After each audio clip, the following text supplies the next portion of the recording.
it's always nice to sing this kind of songs that promote that authentic and joining in, like the amount of times we've had a drunken country road sing along at the pub. Smooth country. Well, Catherine and Lizzy, welcome to Smooth Country.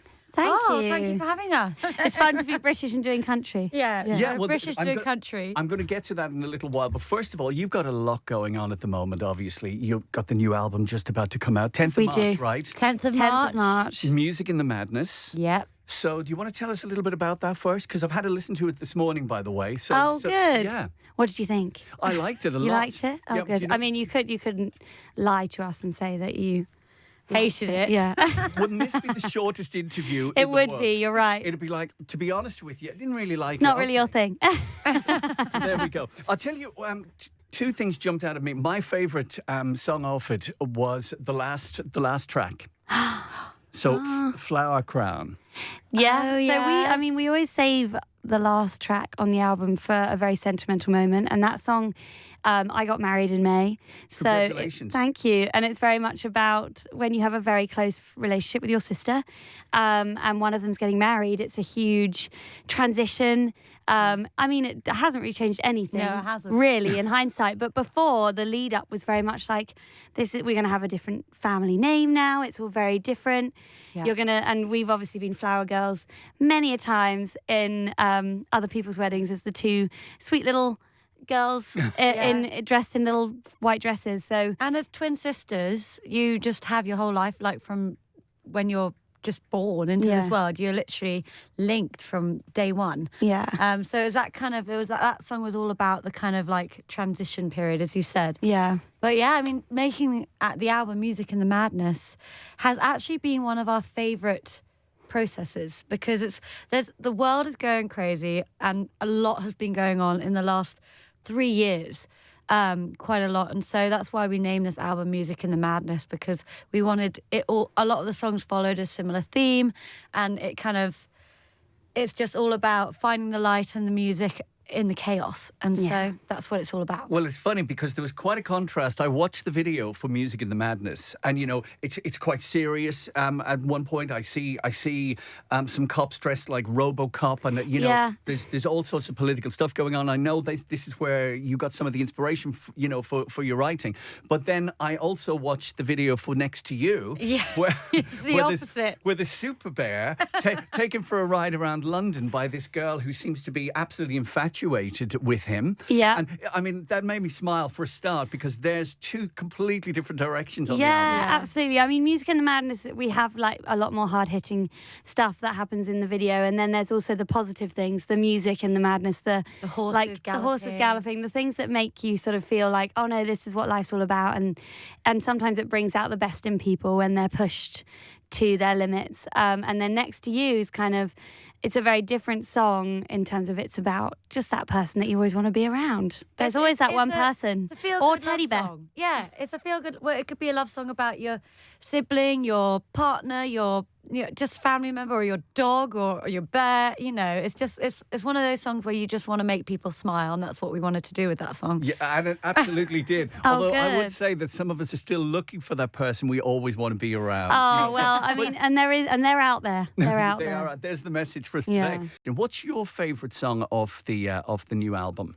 Do you have one? I think we have the same one. Oh. Yeah, I think it changes as well when you go and tour it, because you have a love of the song you from play, the audience as well. But I think right now we both love Does, because it's a song that describes the whole album lyrically, like to us. Yeah. Perfectly, in a nutshell. And it was also a song that we wrote like on a trip to Nashville, where we were sort of feeling like, oh, I'm not sure if we've got sort of any songs that we're going home with that we're really excited about. And then it was like right at the end of the trip, and we went into the session and wrote this, and we were like, oh, if we had just written this on this trip, it would have been worthwhile. This is just like, it feels very, very It made special. that trip really worth it. Yeah. So, in addition to the new album, you've also got a tour of the same name, Music in the Madness, and that's the end of March and through April, Through April, right? yes. And all over the UK. All over the UK. We start in Glasgow and we snake our way down all the Finish way in through Bath. the UK and finish in Bath. We come down a bit further and then up and around and all over. Do you, I mean, do you like, I mean, obviously you want to see the fans, you want to perform for them, especially when you've got new music, but it's a major thing. You're going to be traveling, you're going to be on the road for quite a while. Do you look forward to that? Is that part of it for you?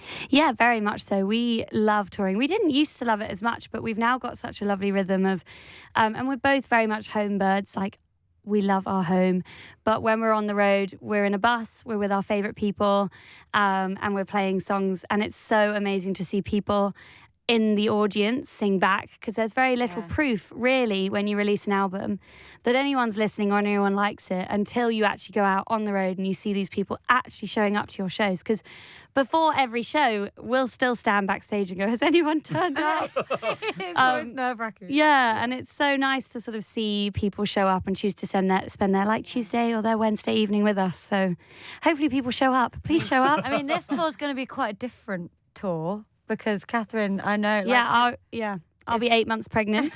Wow. So, well, again, can I say congratulations? Yes, you may. Yes, thank you. Yeah. Oh, that's brilliant. So I think we've never really had a dance routine on stage anyway. In fact, most people would leave, I think, if we did. But I think most of it will be me sat on a stool and Lizzy dancing around me. One of the other tracks that stood out for me on the new album, the cover of Razorlight's America.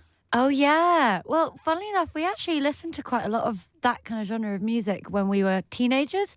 But we also love the challenge of covering a song that's very different from what we do and so make it our own.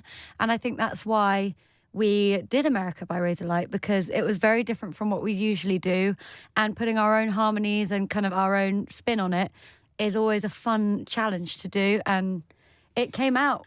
And it feels very in keeping with the theme of the album as well, because the whole album is very much about music in the madness and finding the joys and the difficulties, and I feel like America sort of slots in perfectly with that, with the theme. Yeah, absolutely. Yeah. And sometimes a cover of a song ends up being bigger than the original. You know? Yeah, I know. Well, I Will Always Love You by Absolutely. Dolly Parton originally, but although I don't know, I wonder how like the original writer feels about that when the cover goes further. It'd be so annoying. I can actually tell you about the Dolly, because she said that's her most loved song, and she's written like hundreds and hundreds, and she just puts it down to, it's made me the most money. Well, that's a very good pragmatic way, and there's no ego there, is there? No, She's great. She's amazing. Forever the businesswoman, let that cash register just keep rolling. I mean, and if Whitney Houston wanted to sing one of your songs, you can't really. That song was just meant to be her song. Yeah, I have to say. No, so that's covers work very well sometimes. Yeah. But also the fact you chose America, I also wanted to jump on, because I wondered if there was anywhere either out there or just subconsciously going, this might work in the American market or not. Did that go through your minds at all? I think all those things go through our minds. I think because especially nowadays, being artists in the music world, because it's constantly changing with all the different new things coming up, I think we're always thinking about all those different things. But also music comes first and foremost, and the love of it comes first and foremost. So that's where it originally happens. But yeah, and we've covered a lot of songs, and we love covers. So it was quite an interesting one, because we had covered a lot of other songs as well as America, and that one was just the one that stood out to us. Yeah. I mean, if it's got room for the American market, then we'd try and channel out in a Dolly Parton and be like, that could make us a lot of money. But we try and just make the songs as good as possible. It's so hard because you just can't guarantee anyone's going to like it. So we came to the realization a couple of years ago that we just got to channel all of our energy into trying to make it as good as possible, and then hopefully people will like it. Clearly you didn't grow up in Nashville, right? And your dad wasn't a cowboy. No. So where does the whole influence come from? So you were growing up in Hampshire, I believe, and So and who were your artists that got you on the country footing in the first place? Well, I have to say the artists that got us into the country world were the Chicks. We absolutely love them. And Johnny Cash and June Carter. Our grandma sang a lot of old classic. She was a singer as well, and she sang a lot of the old classic. Loretta Lynn. So I think, and also we grew up in a very rural background. So I think we were kind of naturally surrounded by the countryside animals or random kind of farm animals, and it just sat with us naturally. It's the storytelling thing as well. Yeah. We would love to go to the pub and bring a guitar and force all of the locals to listen to us. So it's always nice to sing this kind of songs that promote that authentic and joining in, like the amount of times we've had a Drunken Country Road sing along at the pub.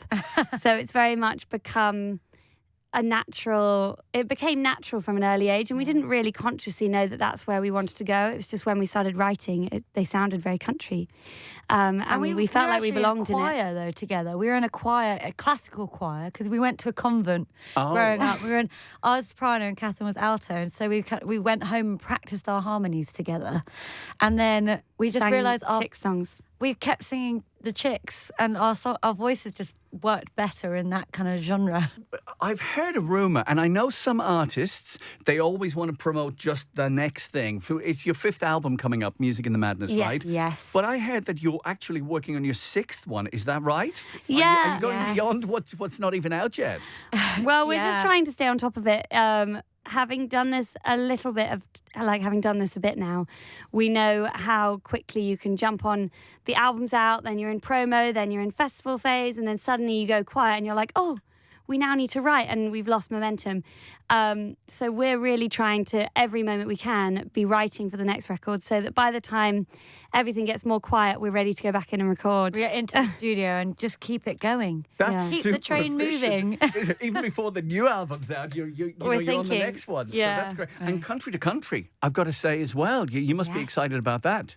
Yes, we love Country to Country. It's been a big part of our career.